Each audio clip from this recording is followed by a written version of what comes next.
Bismillahirrahmanirrahim. Assalamu alaikum. This is Abdul Kalam Chandio and welcome to Retail Management. Today our topic of discussion is identifying and understanding the consumers. So let's discuss it. These are the chapter objectives which include to discuss why it's important for a retailer to properly identify, understand and appeal to its customers. Number two is to enumerate and describe a number of consumers' demographic, lifestyles, factors, and needs and desires, and to explain how these concepts can be applied to retailing. To examine consumers' attitude towards shopping and consumer shopping behavior, including the consumer decisions process and its stages. To look at the retailer's actions based on the target market planning and to note some of the environmental factors that affect on consumers shopping. So these are the objectives of this chapter. We are going to discuss them. First of all, what makes retail shoppers tick? मतलब ये है कि कौन सी चीज़ है जो customer के mind में, जो रिटेल शॉपर होता है उसके माइंड में टिक टिक करती है कि हम कोई चीज़ खरीद कर सकें। नंबर वन जो है उसमें वो है डेमोग्राफिक्स। डेमोग्राफिक्स दूसरी पॉइंट है लाइफ स्टाइल्स, तीसरी पॉइंट है needs and desires, number four is shopping attitudes and behaviours, number five is retailers actions and number six is environmental factors. ये 6 फैक्टर्स हैं जो रिटेलर के शॉपर के माइंड में टिक करते हैं, जिसकी वजह से वो परचेजिंग डिसीजंस बनाता है या नहीं बनाता है। Let's discuss them individually. Number one is demographics and number two is lifestyles.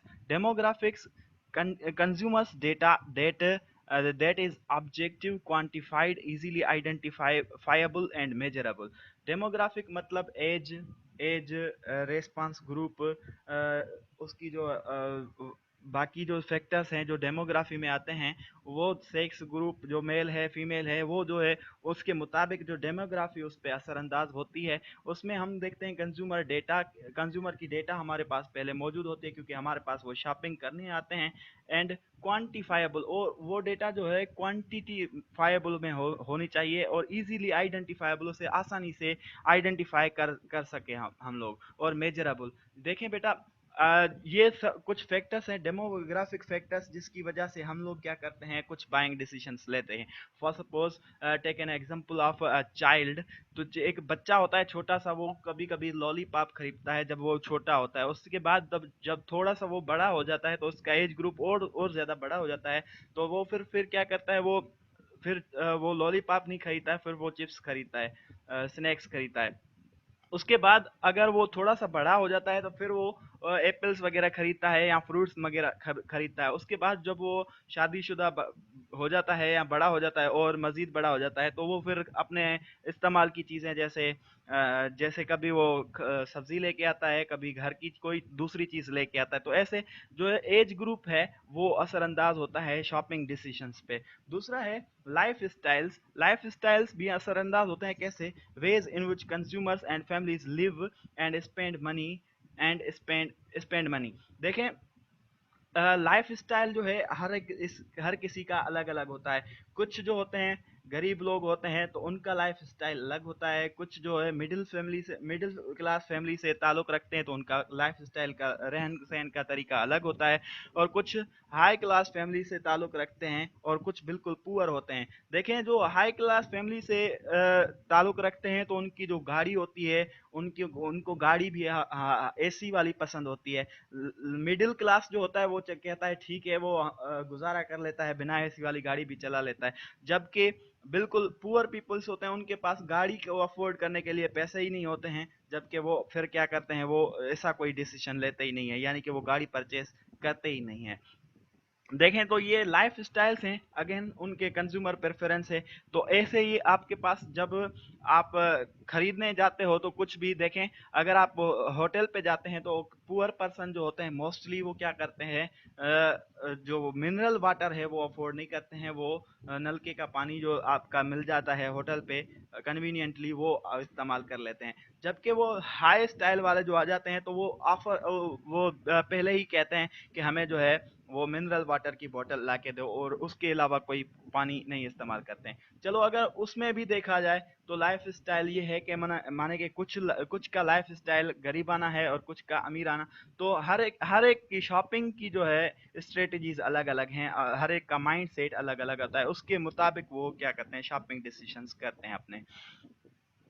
Understanding consumers life style social factor. Life style एक सोशल फैक्टर है, उसको अंडरस्टैंड करने के लिए देखें आपके पास कुछ ट्रिक्स हैं। देखें, एक लाइफ स्टाइल अफेक्टेड होता है कल्चर से।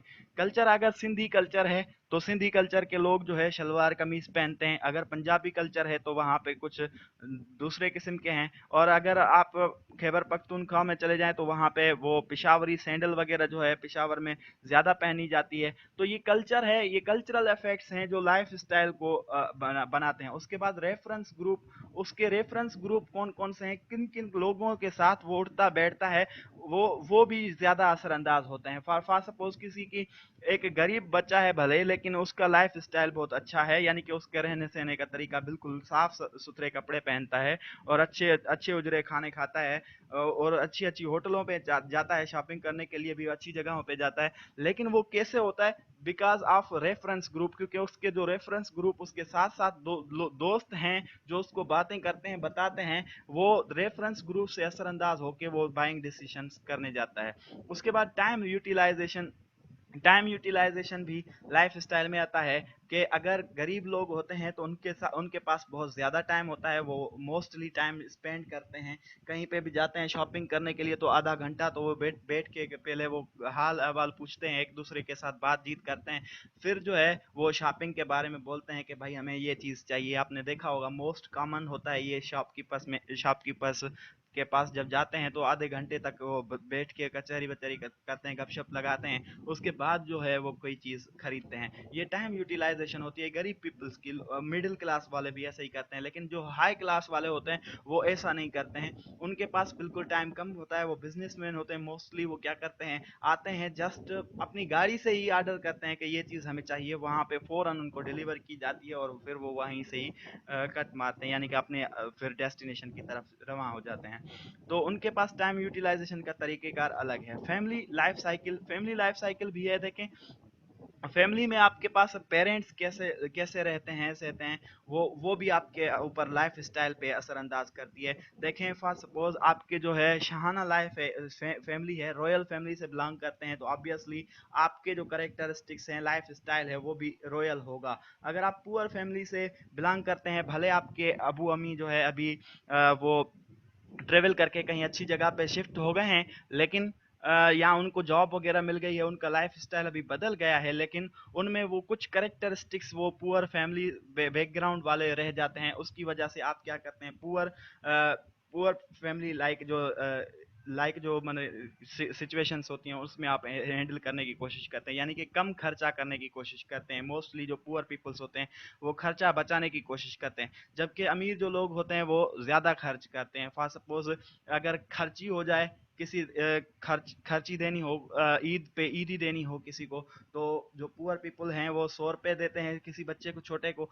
तो जबकि जो अगर वो उसका स्टैंडर्ड थोड़ा सा हाई है तो वो 500 या 1000 भी बच्चे बच्चे को देते हैं, अपने छोटे बच्चों को। ठीक है, तो ये देखें लाइफ स्टाइल से लाइफ फैमिली लाइफ साइकिल्स भी है, वो भी असरअंदाज होती है। हाउस होल्ड लाइफ साइकिल है, घरेलू जिंदगी आपकी जो है अज़दवाजी जिंदगी, उसमें से उसके भी बहुत ज़्यादा असरात होते हैं। यानी कि अगर आप मैरिड हैं तो आपकी जो वाइफ है उसकी जो माने कि उसके जो बिहेवियर्स हैं वो भी आपको असरअंदाज करते हैं, उसके उसके उसका भी आप असर लेते हैं, और उसके लिहाज से आप फिर शॉपिंग डिसीजंस बनाते हैं। सोशल क्लास है, सोशल क्लास भी आपके आपके ऊपर बहुत ज़्यादा, सोसाइटी कौन सी सोसाइटी में आप रहते हैं, मिडिल क्लास में, हाई क्लास में या पुअर क्लास में, तो वो भी आपके परचेजिंग डिसीजन पे असरअंदाज करती है। बेसिकली ये सारी चीज़ें वो हैं जो माने कि आपके असर करती है, लाइफ स्टाइल आपका बनाती है। इससे आपका लाइफ स्टाइल अच्छा भी हो सकता है, लाइफ स्टाइल बुरा भी हो सकता है। ठीक है, एज द कंपनी, जैसे कहते हैं as the company so the colour, ऐसे ही जो है यानी कि सिंधी सिंधी में कहते हैं, उर्दू में कहते हैं तो सिंधी में कहते हैं तो कारो बद कमरे साथ रंग न मटाए आदत मटाए। तो वो सेम सेम कहानी यहाँ पे कहावत अप्लाई होती है। जो लाइफ स्टाइल जो है आपका, वो कल्चर से या बाहर सोशल क्लास से आपको आपके पास आता है। वो जैसे आप रहने सहने वाले लोग आपके इर्द गिर्द रहते हैं, वैसा ही आपका लाइफ स्टाइल भी बनता है। तो ये लाइफ स्टाइल के मुताबिक फिर आप परचेजिंग डिसीजंस लगाते हैं। और हम भी life style consumer as a retailer अगर देखा जाए तो रिटेलर भी देखता है कि लाइफ स्टाइल उसका कैसा है। यानी कि वो गाड़ी से उतर रहा है, गधे गाड़ी से उतर रहा है, कार से उतर रहा है, बाइक से उतर रहा है, फिर उसके चलने का जो बिहेवियर है या हुलिया जो है वो सारी चीज़ें बता देता है। फिर उसके लिहाज से जो है प्राइसिंग स्ट्रेटजीज जो रिटेलर्स हैं वो भी लगाते हैं। Next, understanding consumers life style psychological factors. एक कुछ जो है वो लाइफ स्टाइल हम सोशल क्लास फैक्टर्स पढ़ रहे थे, दूसरे फैक्टर्स हैं वो साइकोलॉजिकल फैक्टर्स हैं। जैसे पर्सनालिटी है, एटीट्यूड है। पर्सनालिटी जो है यानी कि एक पर्सनल लुक होता है बंदे में, वो चीज़ है पर्सनालिटी। तो पर्सनल पर्सनल ऑब्जेक्टिव्स होते हैं, पर्सनल एक थिंकिंग होती है कि मुझे ऐसे किस्म की चीज़ चाहिए, वो पर्सनालिटी में आते हैं। एटीट्यूड्स हैं कि उसका एटीट्यूड किसी चीज़ के साथ अच्छा होता है और किसी चीज़ के साथ बुरा होता है। यानी कि कोई चीज़ उसको भाती है और कोई चीज़ कम भाती है, तो वो चीज़ें खरीद करते हैं मोस्टली जिस जिस जो उनके फेवर में होती हैं। क्लास कॉन्शियसनेस, और कुछ जो है बहुत ज़्यादा कंज्यूमर्स जो होते हैं क्लास कॉन्शियस होते हैं। यानी कि जब घड़ी खरीदते हैं या कोई भी चीज़ खरीदते हैं तो उसको देखते हैं, ध्यान से देखते हैं कि ये एक हाई क्लास की घड़ी है या जो है कम क्लास वाली है, मिडिल क्लास वाले की है, यानी कि उसकी क्लास कॉन्शियसनेस बहुत ज़्यादा होती है। तो ये भी एक साइकोलॉजिकल फैक्टर है जो हमारे माइंड में आता है। जब भी हम कोई चीज़ अपने लिए खरीदते हैं तो हम ये कोशिश करते हैं कि वो बहुत से अच्छी हो, लेकिन जब किसी को कोई गिफ्ट देना होता है तो शादी शुदी दे के, हैप्पी बर्थडे के हम काम चला देते हैं। तो ये कुछ ऐसे क्लास कॉन्शियस में आ जाते हैं। और उसके अलावा परचेज इम्पॉर्टेंस है। परचेज इम्पॉर्टेंस, आपको पता है कि परचेज करने से क्या फ़ायदा होगा, वो इम्पॉर्टेंस भी आपकी साइकोलॉजिकल फैक्टर है और वो बहुत ही ज़्यादा इम्पॉर्टेंस रखता है। फॉर सपोज परचेज इम्पॉर्टेंस ये है कि अगर आप रोटी नहीं खाएंगे तो आप भूख मर जाएंगे। ठीक है, तो आपके लिए ये बहुत ज़्यादा इम्पॉर्टेंट है कि आप परचेज करें, तो आप ऑब्वियसली परचेज डिसीजंस लेते हैं। नहीं तो हम फिर उधर उधर कर सकते हैं। अब परचेज इम्पॉर्टेंस ये है कि आपने खाना खाना है, कुछ भी खाना है, लेकिन इसमें फिर आपके पास डिसीजन अगेन चॉइस आ जाती है कि आप क्या खाएंगे, बिरयानी खाएंगे, चावल खाएंगे, दाल चावल खाएंगे, छोला खाएंगे, चाट खाएंगे, बर्गर खाएंगे या रोटी खाएंगे, जो भी चीज़। लेकिन आपके पास फिर जो है प्रेफरेंस है, आप किसको प्रेफरेंस दे रहे हैं। लेकिन आपको क्या करना है, डिसीजन बनाना है जो परचेज परचेज डिसीजन है, क्योंकि आपके लिए वो परचेज जो है रोटी खाना जो है बहुत ही इंपॉर्टेंस रखता है, इसीलिए। उसके उसके बाद है परसीव्ड रिस्क। परसीव्ड रिस्क भी हाईली जो है इम्पॉर्टेंट फैक्टर है जो इस पे इम्पैक्ट करता है। परसीव्ड रिस्क, हर किसी चीज़ के साथ जो है रिस्क एसोसिएटेड होता है। जो भी आप खाना खरीदते हैं, आपने खाना खरीदा, वहाँ से आप लेके आए घर में, जब घर में आके खोला तो मे भी उसमें कुछ चीज़ खराब हो सकती है जिसकी वजह से आप खाने से इनकार भी कर सकते हैं। देखें, या इसके अलावा अगर आप कोई मोबाइल फ़ोन खरीद खरीद रहे हैं तो आपने देखा वहाँ पे मोबाइल सारी चीज़ें आप ऑब्वियसली जब ज़ीरो मीटर लेते हैं तो ज़ीरो होती है, लेकिन अगर आप लेके आए तो उसमें रिस्क ये है कि आपको घर लेके आते वक्त कोई आपसे वो मोबाइल छीन जाए, या दूसरा ये है कि आप जब उसको इस्तेमाल कर रहे हैं तो उसकी बैटरी टाइमिंग वगैरह जो काम सही ना करे, तो फिर ये रिस्क जो है हर किसी चीज़ के साथ एसोसिएटेड होती है। ये भी एक साइकोलॉजिकल फैक्टर है। इसकी वजह से डर पैदा होता है इंसान के माइंड में, और मोस्ट ऑफ द कंज्यूमर्स जो है उस डर की वजह से जो है परचेजिंग डिसीजंस नहीं करते हैं, यानी कि वो चीज़ परचेज नहीं करते हैं। मोस्टली जो है वो रिस्क टेकर्स होते हैं जो रिस्क जो को माने के अवर्ज करते हैं, यानी कि उसके रिस्क पे ध्यान नहीं देते हैं और नई चीज़ें जल्दी से अडॉप्ट कर लेते हैं।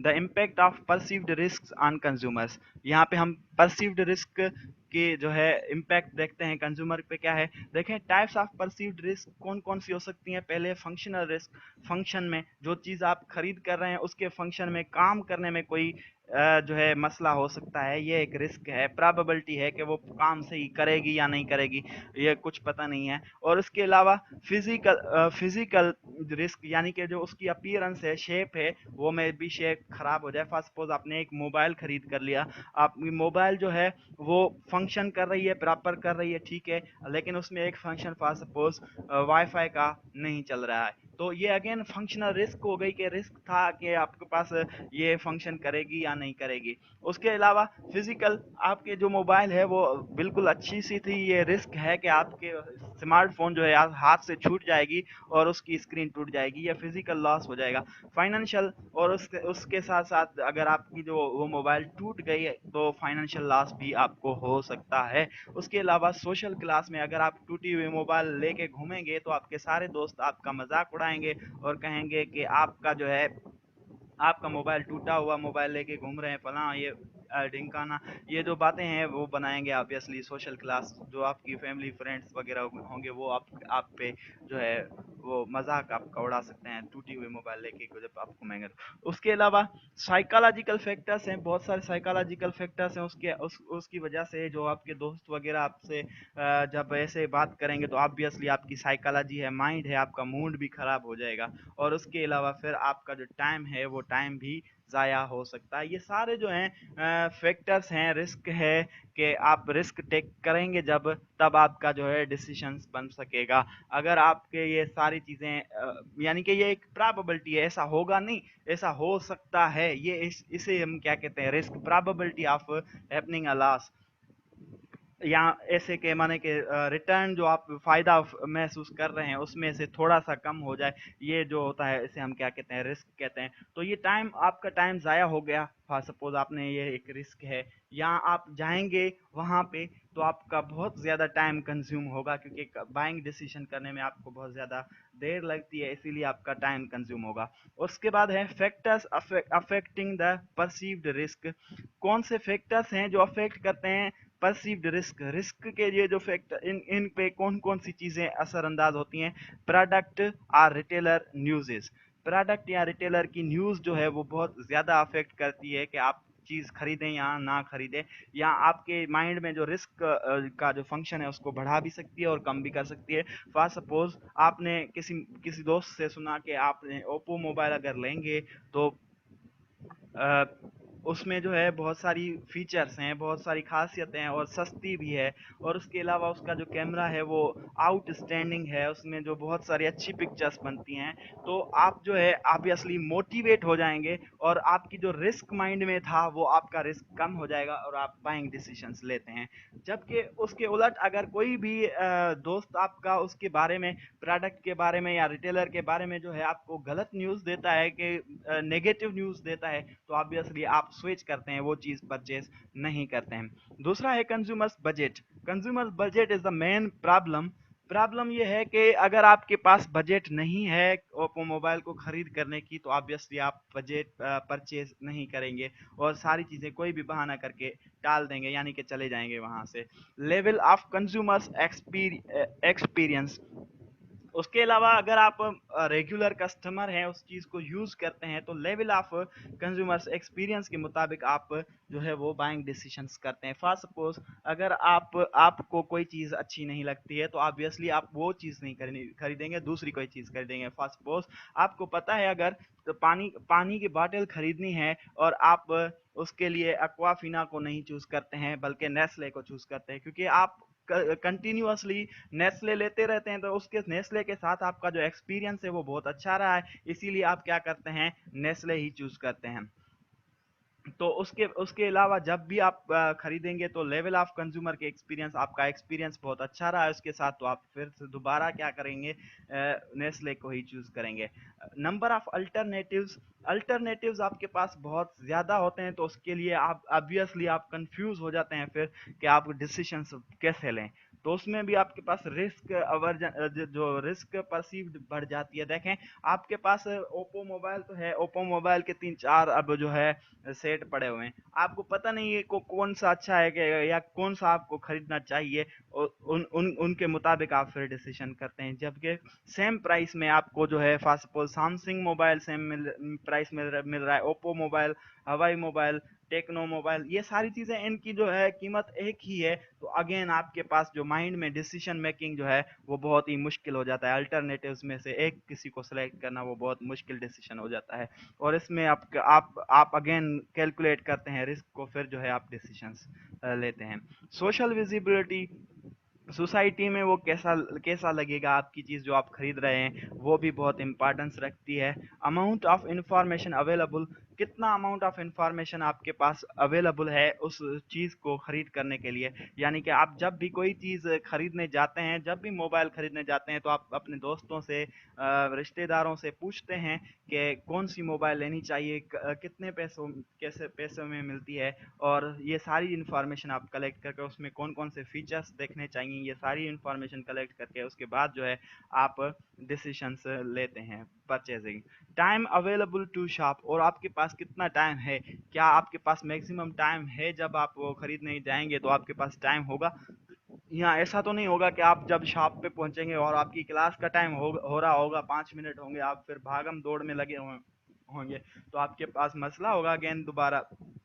तो आप क्या करेंगे, टाइम अवेलेबल, जब आपको अवेलेबल टाइम होगा तो आप शॉपिंग करने जाएंगे। अर्जेंसी ऑफ नीड, या तो आपको ज़रूरत है बिल्कुल अभी अर्जेंट, जैसे फर्स्ट सपोज अभी अभी बिल्कुल बहुत सारे लोगों को ज़रूरत है कि वो स्मार्टफोन्स रखें, क्योंकि स्मार्टफोन्स के बगैर आप जो है ऑनलाइन क्लासेस अटेंड नहीं कर पाएंगे। तो इसलिए अर्जेंसी नीड, अर्जेंट नीड है आपकी, आप किसी किसी तरह भी बाइंग डिसीजंस ले सकते हैं। प्राइस ऑफ द प्रोडक्ट, और प्राइस ऑफ द प्रोडक्ट भी एक फैक्टर है जिसकी वजह से रिस्क बढ़ सकती है। फॉर सपोज एक मोबाइल आप खरीदने जा रहे हैं, उसकी प्राइस बहुत ही ज़्यादा है, तो ऑब्वियसली आप वो प्राइस, या तो अगर आप अफोर्ड कर सकते हैं तो बाइंग डिसीजंस लेंगे, या तो अगर नहीं कर सकते हैं तो नहीं लेंगे आप। उसके अलावा एटसेट्रा बहुत सारे दूसरे भी रीजंस होते हैं, फैक्टर्स हो सकते हैं जो रिस्क पे अफेक्ट कर सकते हैं और जिसकी वजह से रिस्क काज हो सकती है। ये सारे factors types of risk affect करते हैं कंज्यूमर्स पे, उसकी वजह से वो आउटकम क्या निकलता है, परचेज अ न्यू प्रोडक्ट। कोई इन फैक्टर्स को अगर ओवरकम करता है, यानी कि जो आपकी प्रोडक्ट के फीचर्स हैं वो इनसे ज़्यादा हैं, कस्टमर का माइंड बन जाता है, तो फिर वो परचेज करता है अ न्यू प्रोडक्ट। अगर इनसे इन इन इन चीज़ों से डर जाता है तो obviously stick with old brand, जो पहले किस्म का वो ब्रांड खरीदता था वो ही खरीदेगा, अब नई प्रोडक्ट नहीं खरीदेगा। टॉक टू अ फ्रेंड, या तो कंज्यूमर फिर क्या करता है, अपने दोस्त से बात करता है, उसके बाद जो है वो परचेजिंग डिसीजन करेगा। यहाँ सीक मोर इन्फॉर्मेशन, उसके बारे में बहुत ज़्यादा इन्फॉर्मेशन ढूंढने की कोशिश करता है। एंड नॉन परचेज, और कोई परचेजिंग डिसीजन नहीं ले सकता है। अब नतीजा ये रहा कि अगर आपकी जो माइंड में रिस्क आ जाती है, तो रिस्क की वजह से आप या तो कंज्यूमर बाइंग डिसीजंस लेते हैं या तो नहीं लेते हैं। कुछ ज़्यादा इन्फॉर्मेशन सर्च करने में लग जाते हैं, और कुछ कुछ अपने दोस्तों से जो है पूछते हैं उसके बारे में, और कुछ क्या करते हैं, उसकी इंफॉर्मेशन, न्यू प्रोडक्ट की इंफॉर्मेशन लेने के बाद भी क्या करते हैं, ओल्ड ब्रांड जो इस्तेमाल करते थे वही इस्तेमाल करते हैं, नया ब्रांड इस्तेमाल नहीं करते हैं। स्पेशल मार्केट सेगमेंट्स, मार्केट के सेगमेंट्स कौन कौन से हैं देखें। इन होम शॉपर्स, रिटेलर्स में जो है कुछ मार्केट सेगमेंट्स हैं, 3 सेगमेंट्स हैं, in home shopper, online shoppers, out shoppers. Out shoppers, in home का मतलब है एक छोटे से एरिया में जहाँ पे आप रहते हैं वहाँ से आप शॉपिंग करें। ऑनलाइन का मतलब तो आप बेहतर समझते हैं कि ऑनलाइन यानी कि ई कॉमर्स को इस्तेमाल करके शॉपिंग की जाए, वेबसाइट के ज़रिए आप शॉपिंग करें। Out out share out shopper का मतलब ये है कि आप एक एरिया को छोड़ के दूसरी एरिया से शॉपिंग करने के आदी हों। तो ये 3 किस्म है मार्केट सेगमेंट के। देखें, इसमें इन होम शॉपर जो है, shopping is optional not necessary. आपके पास शॉपिंग जो है वो ऑप्शनल है, नेसेसरी ज़रूरी नहीं है। आपको अगर कोई चीज़ की ज़रूरत होगी तो आप लेंगे, अगर नहीं तो आप सिर्फ पूछने भी कभी कभी जाते हैं कि ये चीज़ कितने की बिकती है। उसके बाद कन्वीनियंस इज़ इम्पॉर्टेंट, आप अपनी कन्वीनियंस को देखते हैं कि आपको कितनी आसानी से वो चीज़ मिल रही है। उसके अलावा active, affluent, well educated. Active, affluent and well educated जो है, आपको इसके लिए जो है वो एक्टिव रहते हैं, एफ्लुएंट और वेल एजुकेटेड, वेल्दी और वेल एजुकेटेड होते हैं। कस्टमर्स जो होते हैं शॉपिंग करने जाते हैं तो वो सारे एक्टिव भी होते हैं, एफ्लुएंट भी होते हैं और वेल एजुकेटेड। ऑब्वियसली उनको पूरी इंफॉर्मेशन होती है। ये दोनों कॉन्सेप्ट्स में इस्तेमाल हो सकता है। देखें, अगर रिटेलर्स एक्टिव होंगे तो ऑब्वियसली वो बहुत ही अच्छी तरीके से आपको डील करेंगे, और वेल एजुकेटेड होंगे तो अच्छी तरीके से वो गाइड कर पाएंगे कि ये चीज़ ऐसी है। उसके बाद self self confident, younger and adventuresome जो है वो मोस्टली क्या करते हैं, इन होम शॉपिंग को चूज करते हैं। और उनके पास क्या होता है, time scarcity is not a motivator. वो क्या करते हैं, पूरे के पूरी इंफॉर्मेशन कलेक्ट करते हैं, उसके बाद ही जो है शॉपिंग करते हैं। टाइम का कोई इशू उनके साथ नहीं होता है। For suppose take an example, अगर आप किसी मार्केट में जाते हैं तो पहले शॉपिंग करते हैं, एक जगह से पूछते हैं, दूसरी जगह से पूछते हैं, तीसरी जगह से पूछते हैं, चौथी जगह से पूछते हैं, 5-6 मरतबा एक एक जो है दुकानें घूमते हैं। उसके बाद वो जो है आप पूछ के घूम के पूरी इंफॉर्मेशन कलेक्ट करके उसके बाद आप कोई चीज़ एक बाय करते हैं, यानी कि पूरी मार्केट सर्च करने के बाद आप जो है कोई चीज़ बाय करते हैं। तो ऐसे किस्म के शॉपर्स को हम क्या कहते हैं, इन होप शॉपर्स, यानी कि वो जो अपने करीबी मार्केट में जाके शॉपिंग करते हैं और उनके पास कोई भी टाइम का प्रॉब्लम नहीं होता है, बहुत ज़्यादा टाइम होता है, और इसीलिए वो ऐसे शॉपिंग करके फिर पूछताछ करके फिर शॉपिंग करते हैं। दूसरे होते हैं online shoppers, use of web for decision making process as well as buying process. उसमें हम क्या करते हैं, वेब इस्तेमाल करते हैं, वेबसाइट इस्तेमाल करते हैं बाइंग के लिए भी और डिसीजन बनाने के लिए भी। आपको प्रोडक्ट की सारी फ़ोटोज़ वगैरह वहाँ पे मिल जाती हैं, और उसके उसके अलावा वेबसाइट पे वो जो कमेंट्स होते हैं, कोई कस्टमर ऑलरेडी वो प्रोडक्ट यूज़ कर चुका है तो वो आपको मिल जाता है कि कमेंट, उस बंदे बंदे का कमेंट आ जाता है कि ये प्रोडक्ट ऐसे फ़ायदेमंद है या नुकसानकार है या कुछ, वो सारी चीज़ें आपको इन्फॉर्मेशन मिल जाती है। उसके अलावा कन्वीनियंस इज़ इम्पॉर्टेंट। अगर आपको कन्वीनियंट लगता है तो वो आप ऑब्वियसली डिसीजन बनाते हैं कन्वीनियंसली। आपको घर बैठे पहुंच जाती है चीज़, वो ज़्यादा कन्वीनियंट होती है, इसीलिए आप ऑनलाइन शॉपिंग को प्रेफरेंस देते हैं। Average incomes average incomes, well educated, ये जिनके पास एवरेज इनकम होती है और वेल एजुकेटेड, बहुत अच्छा पढ़े लिखे होते हैं, तो वो ज़्यादा प्रेफर करते हैं ऑनलाइन शॉपिंग को। उसके बाद टाइम स्केर्सिटी इज मोटिवेटर, उनके अलावा जो है ये जो मोटिवेटर जो है, बहुत ज़्यादा मोटिवेशन जो है, उनके पास टाइम बिल्कुल कम होता है। फॉर सपोज वो डे में भी एक शिफ्ट में काम करते हैं, नाइट में भी किसी शिफ्ट में काम करते हैं, यानी कि डे नाइट वर्कर हैं, इसीलिए उनके पास टाइम नहीं है कि शॉपिंग करने जाएं। तो वो क्या करते हैं, वहाँ से ही ऑनलाइन जो है ऑर्डर बुक कर देते हैं और वो होम डिलीवरी आपके पास आ जाती है। तो इसी से आपका टाइम भी स्पेंड जो कम होता है, यानी कि टाइम सेव हो जाता है, और आपकी प्रोडक्ट जो डिज़ायर्ड है वो आपको घर बैठे मिल जाती है। और कुछ जो होते हैं आउट शॉपर्स होते हैं, out of the home town shopping करने के लिए जाते हैं, यानी कि यहाँ से आप मीरपुर खास से हैदराबाद जाते हैं या हैदराबाद से जो कराची जाते हैं, वो जो होते हैं आउट शॉपर्स होते हैं। Male young members of the large family and new to the community जो होते हैं वो मोस्टली आउट शॉपर्स होते हैं। Male young mens and members of the large family, जो बड़ी फैमिली से ताल्लुक़ रखने वाले, बड़े ख़ानदान से ताल्लुक़ रखने वाले लोग होते हैं, वो ज़्यादातर बाहर से शॉपिंग करने जाते हैं। और न्यू टू द कम्युनिटी, और नए नए जो कम्युनिटी में ज्वाइन करते हैं वो भी बाहर से शॉपिंग करना प्रेफर करते हैं। इनकम एंड एजुकेशन वेरी, इनमें जो इनकम है, इनकम वो और एजुकेशन वेरी करती है। हर एक किसी की जो शॉपिंग करने वाले की इनकम एक जैसी नहीं हो सकती, उसकी एजुकेशन भी एक जैसी नहीं हो सकती। कुछ रईस खानदान से ताल्लुक़ रखने वाले जो है अनपढ़ भी होते हैं, लेकिन वो बाहर से शॉपिंग करना पसंद करते हैं। और कुछ गरीब खानदान के जो हैं वो होते हैं, लेकिन वो एजुकेटेड होते हैं, उसकी वजह से वो बाहर बाहर से शॉपिंग करना पसंद करते हैं। तो इनकम एंड एजुकेशन कह रहे हैं कि एक जैसी नहीं होती है, वेरी कर सकती है। दे like to travel, enjoy fine food are active and read out of the town newspapers. वो जो कस्टमर्स होते हैं मोस्टली लाइक टू ट्रेवल, वो ट्रेवल करना पसंद करते हैं, इंजॉय करते हैं वहाँ पे जाके फाइन फूड खाना, जो बहुत अच्छे किस्म का खाना, आला खाना जो है खाना खाने के लिए भी वो ट्रेवल करते हैं। एक्टिव, वो बहुत ज़्यादा तेज दिमाग भी होते हैं। And read out of the town newspapers, वो आउट ऑफ द टाउन जाके खबरें अखबारें वगैरह पढ़ने के लिए भी जाते हैं। Attitudes towards shopping.